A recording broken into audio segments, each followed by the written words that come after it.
Cain and Abel.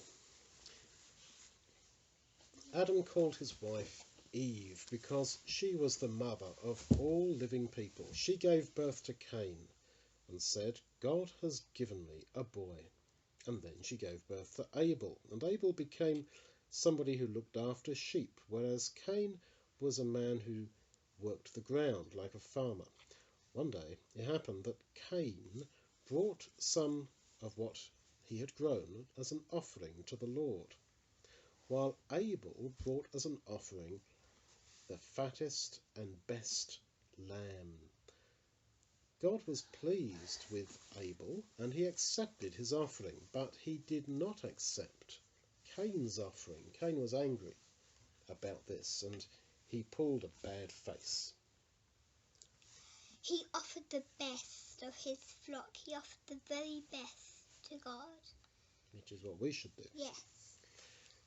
God said to him, "Cain, why are you looking like that? Why are you so angry?" Cain wouldn't answer, but he went out into the field and rose up against his brother Abel and killed him. And God said to Cain, "Where is Abel, your brother?" "I don't know," said Cain. "Am I my brother's keeper?" "Oh, what have you done?" said God.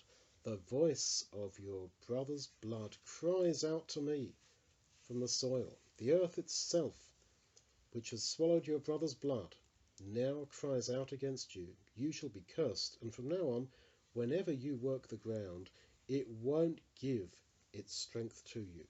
You will just be a vagabond, a wanderer on the face of the earth." "Oh, my punishment is more than I can bear," complained Cain.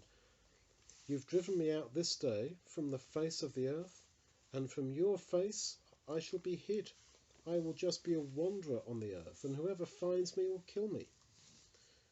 But on whoever kills Cain, revenge will be taken 7 times over," said God. And so the Lord set a mark upon Cain, so that anyone finding him would not kill him.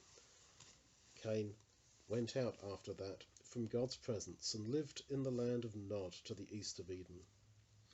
Later, Cain took a wife, and she gave birth to a son whom they called Enoch.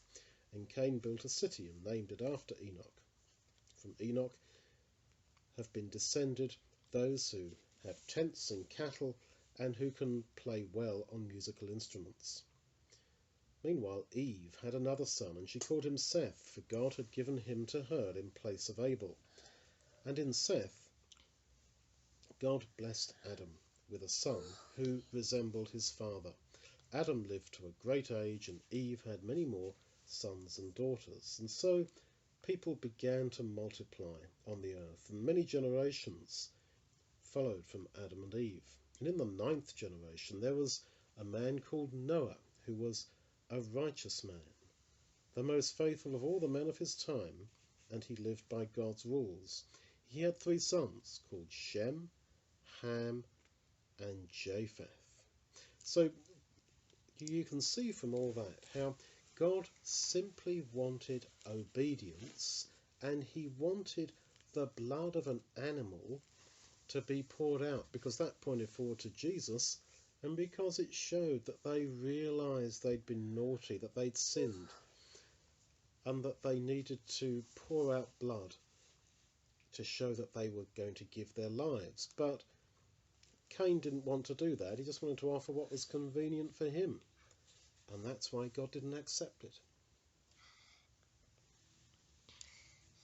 Noah was the best man kind of person who had lived ever since the world had been made.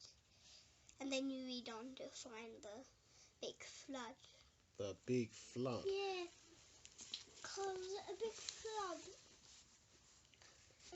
And the big flood is going to be our next story. Yeah, but a big